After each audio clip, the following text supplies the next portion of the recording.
Saudara, usai tak lagi bersama dengan koalisi Baca Pres Anies Baswedan, Partai Demokrat kini menjomblo.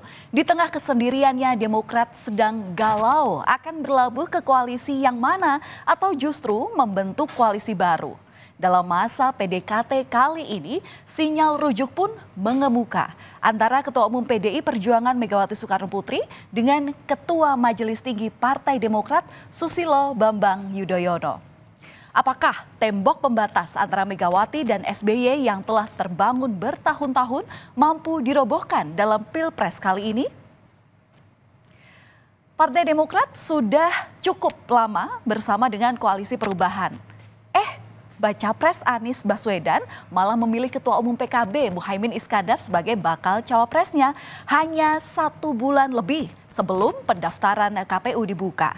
Demokrat pun merasa terhianati karena masuknya PKB dalam koalisi dilakukan secara senyap. Namun AHY dengan tegas mengatakan bahwa Partai Demokrat kini sudah move on dari Koalisi Perubahan. AHY bahkan mengucapkan selamat kepada Anies Baswedan dan Muhaimin Iskandar yang telah mendeklarasikan diri sebagai Baca Pres dan juga Bacawa Pres. Mari kita buka lembaran baru ke depan. Kita harus segera move on. Hari ini kami, keluarga Partai Demokrat, dengan berbesar hati, dengan kerendahan hati, menyatakan move on dan siap menyongsong peluang-peluang baik di depan. Status Demokrat yang kekinian single tentunya dilirik oleh partai-partai koalisi lainnya. Apakah kubu Pranowo atau justru kubu Prabowo yang akan menjadi tempat Demokrat berlabuh? Namun sampai saat ini belum ada kepastian dari AHY.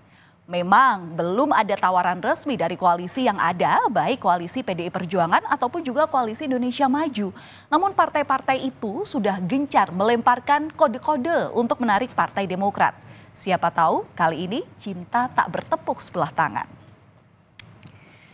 Jika kita lihat saudara, Partai Demokrasi Indonesia Perjuangan sebetulnya cukup agresif dalam mendekati Partai Demokrat. Jauh sebelum AHY berpisah dengan Anies. Salah satunya adalah saat PDI Perjuangan memasukkan nama AHY dalam kandidat Bacawa Pres bagi Ganjar Pranowo. Nah, setelah Demokrat belum lagi punya kawan koalisi, PDI Perjuangan makin intens merajut komunikasi politik dengan Demokrat. Kans pintu koalisi Demokrat dengan PDI Perjuangan pun terbuka lebar. Baca Pres Ganjar Pranowo mengatakan bahwa Demokrat kini aktif dalam menjalin komunikasi dengan kawan-kawan PDI Perjuangan. Ada kontak dengan Demokrat? Ada kontak dengan Demokrat?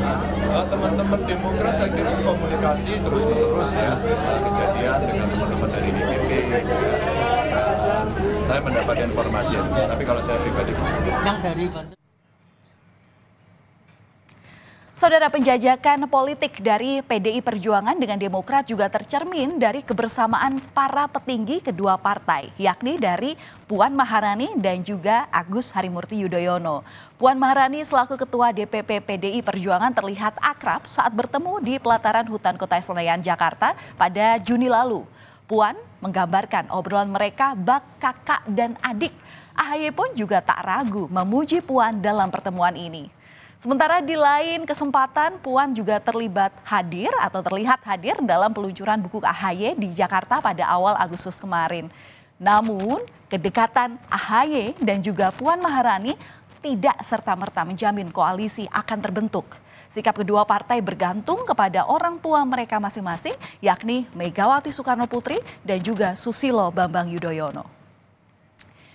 Di saat hubungan PDIP dan juga Demokrat makin mesra, mengemuka pula wacana pertemuan SBY dan juga Megawati. Politisi PDI Perjuangan Deddy Sitorus juga bilang sebelumnya bahwa partainya di sini berharap wacana pertemuan antara Megawati dan SBY bisa terrealisasi dalam waktu dekat. Keinginan yang sama juga muncul dari kader Partai Demokrat. Bahkan juru bicara Partai Demokrat Herzaki Mahendra Putra juga mengatakan bahwa selama ini Megawati tidak pernah berbuat jahat kepada SBY dan juga keluarganya. Kami juga berharap agar pertemuan antara Ibu Megawati, Ketua Umum PDI Perjuangan dengan Ketua Majelis Tinggi Partai Demokrat bisa terlaksana secepat mungkin. Tetapi layaknya sebuah hubungan yang harus dibangun dengan fondasi yang kokoh, tentu perlu waktu dan tahapan-tahapan sehingga ke depan ini benar-benar menjadi kolaborasi yang baik. Ada interview minggu lalu kalau kita lihat di salah satu stasiun televisi swasta yang nasional, itu Pak SBY juga menyampaikan, Bu Mega itu ya orangnya tidak pernah berlaku jahat terhadap Pak SBY, tidak pernah berlaku jahat kepada keluarga saya. Begitu beliau sampaikan. Juga tidak ada perbedaan-perbedaan mendasar secara ideologis antara Ibu Mega dan Pak SBY. Saudara, sudah menjadi rahasia umum bahwa SBY dan juga Megawati terlibat perang dingin hampir 2 dekade lamanya. Semua berawal dari rivalitas politik jelang pemilu 2004. Sebelum itu, SBY adalah Menteri Koordinator Bidang Politik dan Keamanan di Kabinet Gotong Royong di bawah kepemimpinan Presiden Megawati Soekarno Putri. Keduanya kemudian harus bersaing untuk perebutan kursi presiden di tahun 2004. Friksi-friksi pun timbul di balik layar. Utusan dari kedua partai sudah mencoba memperbaiki hubungan SBY dan Mega.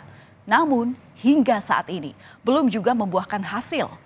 Kerenggangan hubungan mereka ini juga seakan-akan tercermin dalam posisi partai yang berada dalam koalisi dan juga oposisi pemerintahan. Namun saudara, sinyal merajut perdamaian sebetulnya sudah banyak dilemparkan oleh Demokrat. Pernah suatu kali Susilo Bambang Yudhoyono mencuitkan mimpinya di media sosial Twitternya di akun @sbyudhoyono pada 19 Juni 2023. Di situ SBY bercerita soal mimpinya naik kereta bersama dengan Megawati Soekarno Putri dan Presiden Joko Widodo. Isi mimpi tersebut cukup detail. Dalam mimpi SBY, ketiganya menyapa masyarakat. SBY pun turun di Solo dan melanjutkan perjalanan dengan bus ke Pacitan. Sementara Megawati melanjutkan perjalanan ke Blitar untuk berziarah ke makam Bung Karno. Saudara, dinding pembatas antara Megawati dan juga SBY memang sangat tinggi. Namun seiring berjalannya waktu, tampaknya kebekuan antara keduanya perlahan mencair. Sebagai orang yang pernah sama-sama memimpin negeri ini, SBY dan juga Megawati beberapa kali terlihat bertemu bersama dalam acara kenegaraan. Salah satunya saat mengikuti upacara peringatan Hari Ulang Tahun Kemerdekaan Indonesia tahun 2017 di Istana Merdeka, Jakarta. Dalam foto ini, saudara, terlihat SBY dan juga Megawati bersalaman dan saling menyapa. Pertemuan lain juga terlihat dalam jamuan makan malam KTT G20 pada akhir 2022. Ini juga terlihat menjadi momen kebersamaan antara Megawati dan juga SBY. Kedua mantan orang nomor 1 di Indonesia itu duduk satu meja bersama dengan tokoh-tokoh lainnya. Meski di sini tampak akrab, tak ada pembahasan politik kala itu. Berupaya menjalin silaturahmi, keluarga SBY pun juga pernah datang ke rumah Megawati Soekarno Putri pada Lebaran di tahun 2019 lalu. Keakraban sangat terlihat ketika Megawati dan Puan Maharani foto bersama dengan kedua putra SBY, yakni AHY dan juga adiknya Edi Baskoro Yudhoyono beserta keluarga. Saudara, melihat gelagat politik dari sejumlah elit Partai Demokrat dan juga PDI Perjuangan, Direktur Parameter Politik Adi Prayitno meyakini bahwa rekonsiliasi politik antara Megawati dan juga SBY mungkin saja terjadi jelang Pilpres 2024. Meskipun sulit, tapi dukungan koalisi sangat diperlukan untuk memenangkan kontestasi pada Pilpres nanti. Beberapa waktu yang lalu misalnya, tanda-tanda politiknya Puan Maharani menunjukkan keakrabannya dengan AHY. Apapun judulnya, Puan ini adalah replika politik dari Megawati Soekarno Putri. Apapun judulnya, AHY ini adalah replika politik dari SBY. Tidak mungkin pertemuan kedua tokoh ini bisa berlangsung kalau tanpa restu, kalau tanpa persetujuan dari SBY dan tanpa persetujuan dari Megawati Soekarno Putri. Itu kan dugaan-dugaan umum. Oleh karena itu, kita tinggal menunggu momen kira-kira kapan SBY dan Megawati ini akan duduk bersama, bertemu dalam satu silaturahmi politik yang cukup luar biasa. Saudara, pertemuan antara Megawati dan juga SBY kini dinanti karena keduanya menentukan bandul politik kedua partai. Megawati dan juga SBY memang terkungkung dalam kebekuan komunikasi politik setelah sekian lama. Namun perlu diingat, tidak ada kawan dan lawan abadi dalam politik.